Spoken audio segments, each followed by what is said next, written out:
खादमैन हरमैन शरीफैन के लिए खुशखबरी। डॉक्टर फ़हीम हर्बलिस्ट की तरफ से हरमैन शरीफैन के तमाम खुद्दाम का इलाज बिल्कुल मुफ्त किया जाएगा।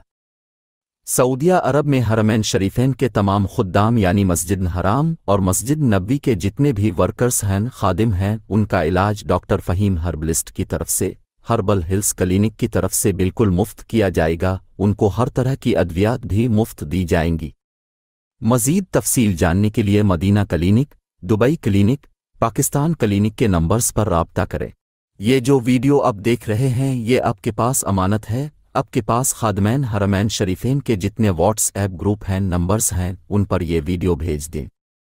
अगर आप ये जानना चाहते हैं कि इलाज कारामद है या नहीं तो आप गूगल, यूट्यूब, इंस्टाग्राम पर डॉक्टर फ़हीम हर्बलिस्ट लिखेंगे तो आपको बेशुमार ऐसे मरीजों की वीडियोज़ मिलेंगी और हमारे काम के बारे में मालूम होगा कि न सिर्फ sugar, blood pressure, cholesterol, dialysis, मर्दाना कमज़ोरी, इज़दिवाजी ज़िंदगी की खराबी, हर बीमारी का इलाज अल्हम्दुलिल्लाह डॉक्टर फ़हीम हर्बलिस्ट करते हैं और उनकी तरफ से ये इलाज खादमैन हरमैन शरीफैन मस्जिद हराम मस्जिद नबवी के लिए 100% बिल्कुल मुफ्त है। किसी किस्म का कोई हिडन चार्जेस नहीं हैं इंशाअल्लाह।